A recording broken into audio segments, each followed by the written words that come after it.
here in the Netherlands, specifically in a little village called Hoykeve. For the last 4 years, there's been this grand experiment happening here. You see, in this village, all the residents have severe dementia. You know, we don't talk about dementia very much, but if you consider the world, the developed world, 65 million people are expected to have dementia by the year 2030. Close to 100 million just 20 years after that. And what to do with all these people with dementia? In many parts of the world, they are ignored. They live in these nondescript buildings on anonymous wards, lots of white coats, nonstop television, and hardly anything but sedation. But what if those wards could look something like this? Entire villages dedicated to people with dementia.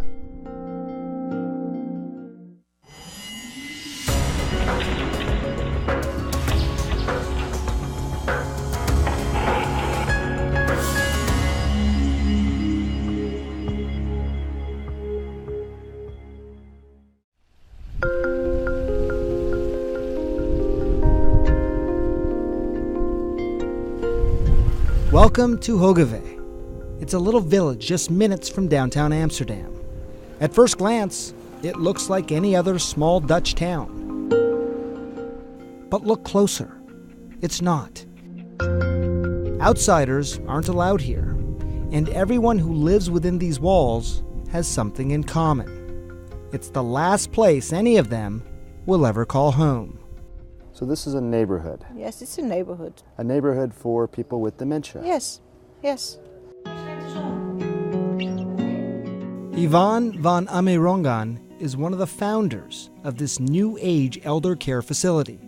It was built in 2009, and it's the only one of its kind anywhere in the world. I think one of the things that are very important to people with dementia is that they don't understand what's happening around them. They don't understand the world anymore. We try to help people understand what's happening and let them feel that it's okay.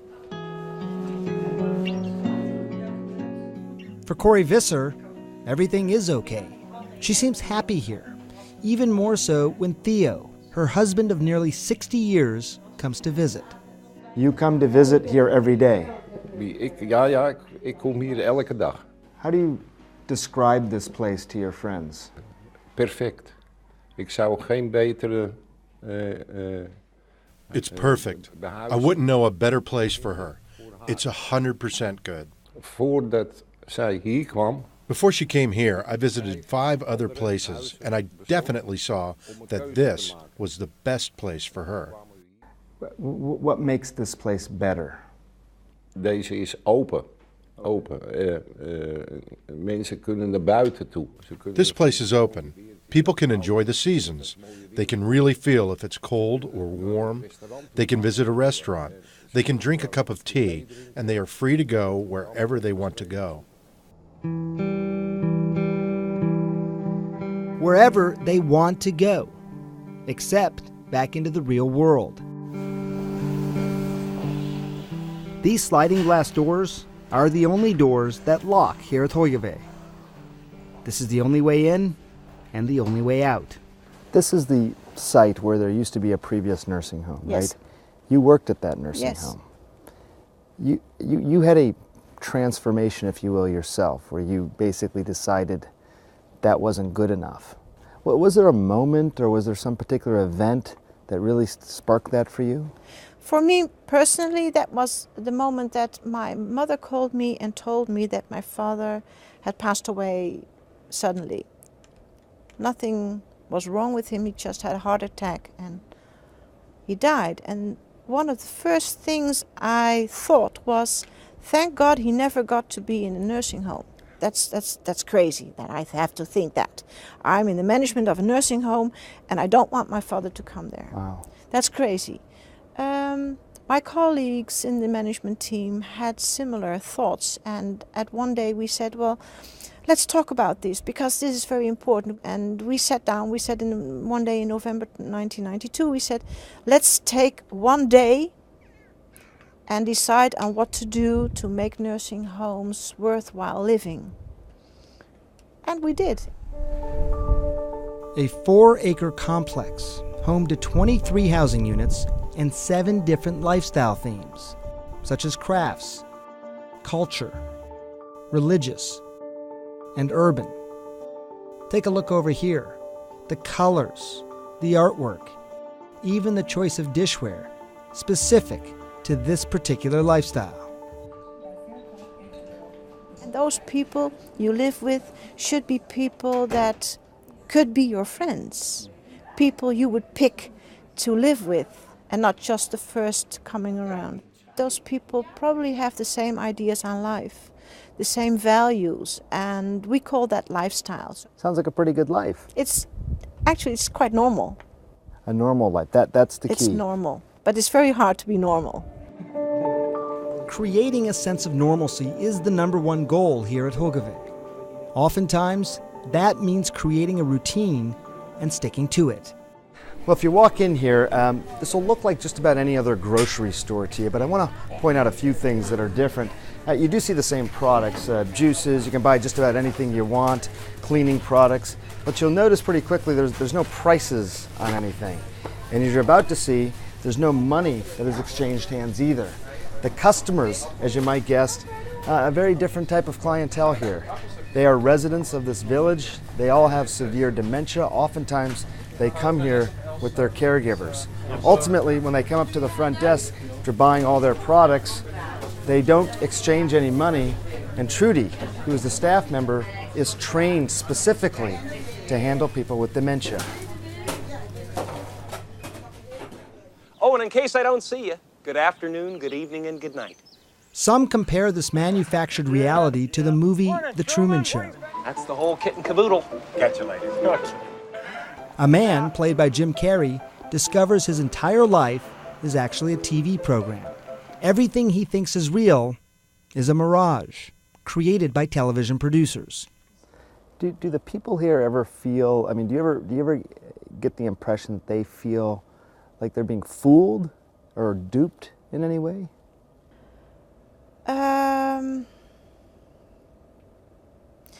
Why should they feel they are fooled? We have a society here. Our supermarket is not a show. It's a real supermarket. Right. Maybe we're fooling them when we say it's okay what you're doing. But that's because we want to help people enjoy life and feel that they are welcome here on this earth. For the rest of their lives. Because here at Hoogevik, a vacancy only becomes available when a current resident passes away.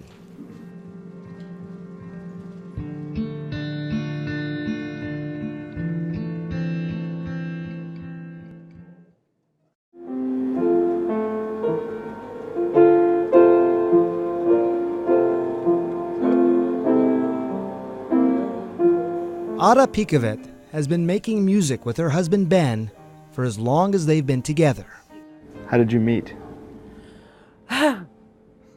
In a pub. In a pub? Yes. Did someone introduce you, or you just saw each other in the pub? No, there was a pub for just a pub, and I went with a friend of me. We went there, and they were playing cards. But then after, he offered me a drink, and bit by bit, we fall in love till this moment. Huh? Do you remember that, Ben? Yes. Do you remember the playing of the cards and the buying of the drink? Weet je nog dat ik in het café kwam en dat gingen kaarten? Ja. In comparison with Hoogevik's other residents, Ben is a lucky man. These days he can still manage to get a few words out here and there. But doctors warn his Alzheimer's disease is rapidly progressing. I hear a lot of music here. People singing, piano playing. How important is music? Music is very important because people with dementia, we see that people with dementia, and it's scientifically shown also, that music is part that in the brain that functions the longest. I've even seen people that can't talk anymore. They don't have the words to talk, but they can sing songs. I've seen people playing instruments. Music is wonderful.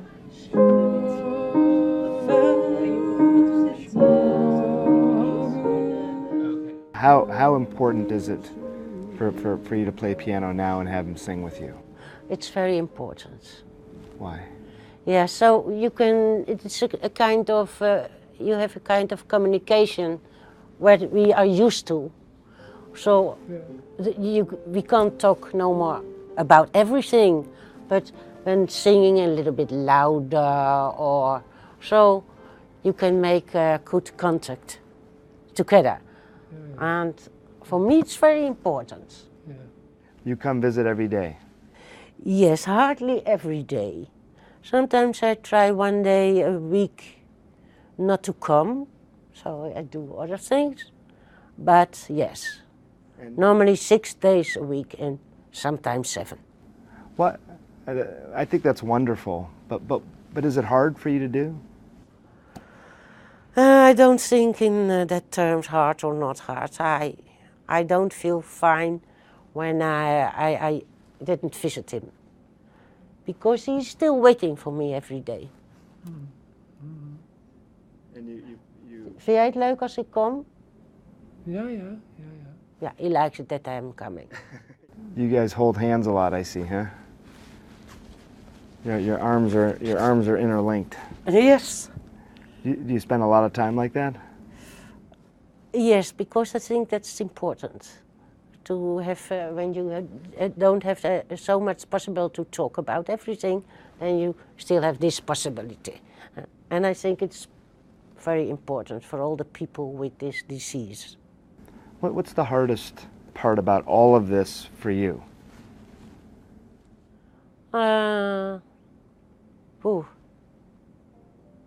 Now the communication, and that you can see that he's losing so many things. But he is still a kind man. He's not aggressive, and that's wonderful. Unfortunately, aggressive behavior is not uncommon in late-stage Alzheimer's. Oftentimes triggered by confusion or frustration, it can occur suddenly. That's where resident social worker Marilene de Wieser comes in. There you go, my darling. You never leave your phone, do you? No, I don't. Well, what happens? I mean, how many calls a day are you getting? Well, it depends. For now, we've got a sir in here, and he's really nervous and gets agitated and aggressive sometimes. So, well, then I have to pick up and go there and try to calm him down. Is that the most common what's the most common sort of call you get? Well, people are nervous and restless. Every person, we have a sort of trick book. You have a trick book? Yeah. So for this person that you're worried about and who's aggressive, I mean, Yeah. what are your tricks? Well, sometimes I go there and I say, I was looking for you, and be really enthusiastic. So he thinks, oh, she knows me. So you have to sort of be creative. Yeah, really creative, yeah. Creativity usually comes at a higher cost. But here, that's not the case. In the Netherlands, it's a state-run system. What about the cost? How is it paid for? Well, it's a Dutch system, and we have the same budget as any other nursing home in the Netherlands. We have no more, no less. You take anybody. What about mild? Too mild a dementia? I mean, what's the criteria? Yes, here in the Netherlands we have different indications, and you need the indication for severe dementia to come here. If you have mild dementia, then you don't have the indication to come here. Can you, I mean, and I'm sure there's specific clinical criteria, but can you describe generally what that means? Well, generally it's that somebody needs attention and support for 24 hours a day. You have 152 people living here. Yes. As you say, people come here, but then they also die here. We just saw it today. Yes. How's that for you? Well, you know, with a lot of people you think, well, they've had their life and they're ready to die. You see that some people are relieved that they can die. Up until that moment, they are watched over and comforted by full and part-time caregivers who outnumber the residents 2 to 1. You see, every single worker and volunteer working in the supermarket, restaurant, Hallo, dag tante Ine. even the hair salon, has been specially trained to take care of people with severe dementia. So part of having a normal society is being able to get your hair done as well. Yes. How busy are you? I'm very busy, but I think it's also a very special work. Ik ga je haar veunen. She's telling you to hurry up? Is that what this is? No, it's not hurry up. What? She do it. It doesn't matter.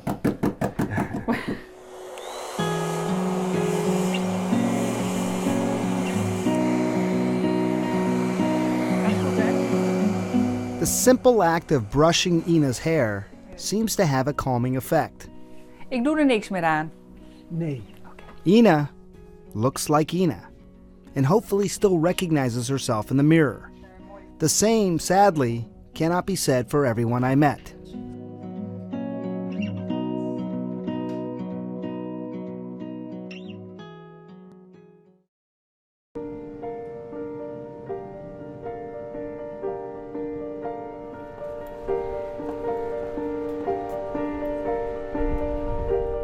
Spending a few days here at Hogeveen opened my eyes to a world of possibilities of what growing old could look like.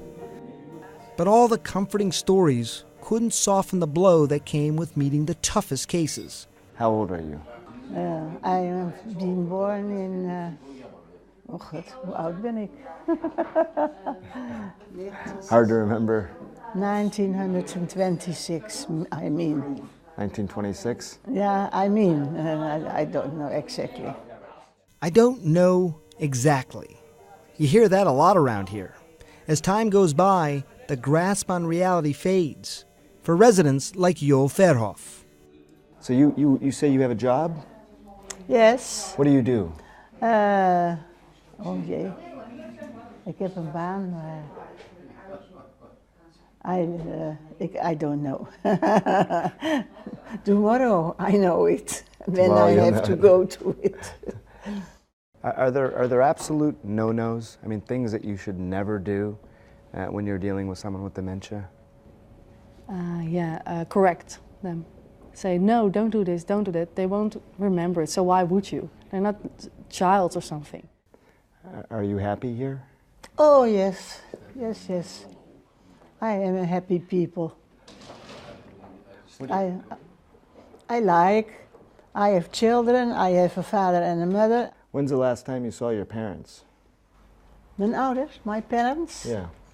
Oh, yesterday. Saw them yesterday? Yes. Do you try and jog people's memory, refresh their memory, or do you just let them, do you redirect them? What is your strategy? It depends on the phase of dementia. For example, very often people ask me, where are my parents? That's a daily question. And in the beginning you can ask, if a person is not so far in their dementia, you can ask, well, how old are you? And someone says, well, I'm 84. You say, well, how old would your parents be? And then they can think and, well, oh, that doesn't make sense.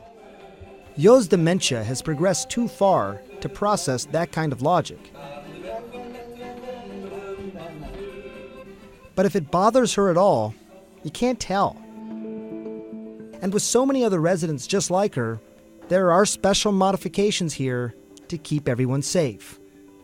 Well, sometimes it's the small things that make a difference in a village like this. Take an elevator, for example. Maybe you don't know what this does exactly, but there's a sensor over there. Turns on that button over here, that calls the elevator. I didn't have to touch anything, because perhaps I wouldn't even know what this door was going to do. But now when I walk into the elevator, again, without touching anything, from my weight alone, it is sensed that someone is here and is now going to take me up to the next floor.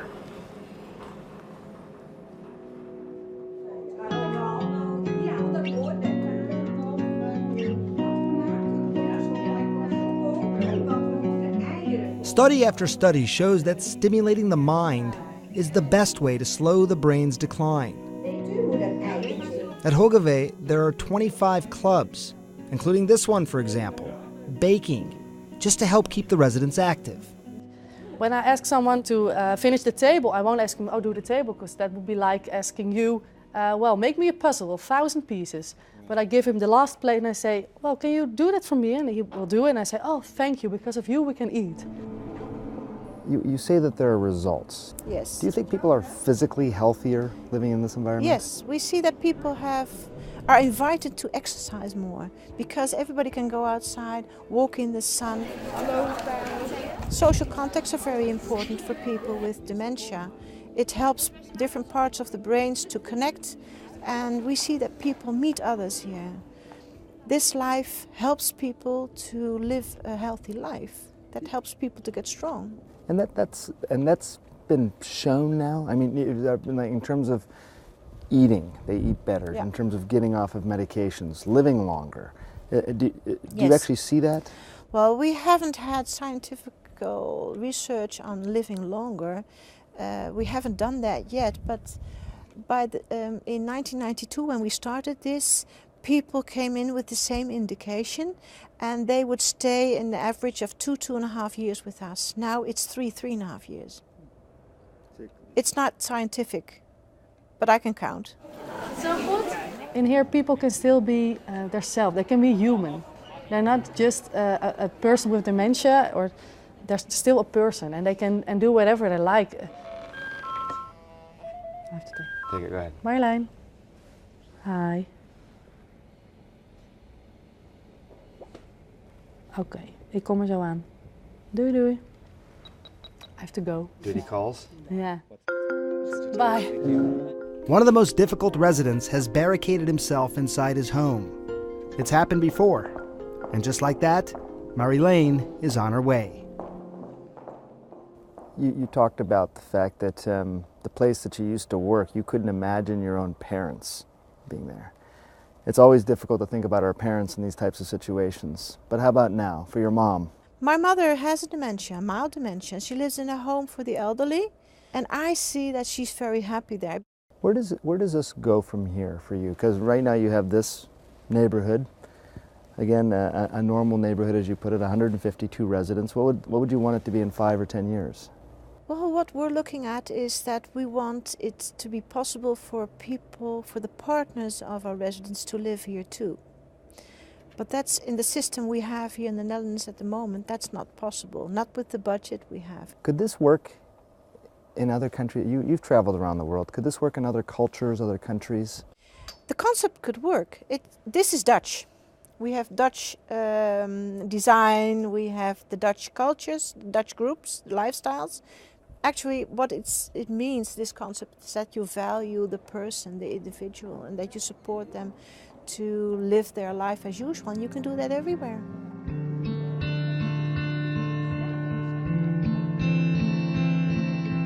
On a physical level, people here require fewer medications. They eat better, and yes, they live longer. But on a mental level, they also seem to have more joy.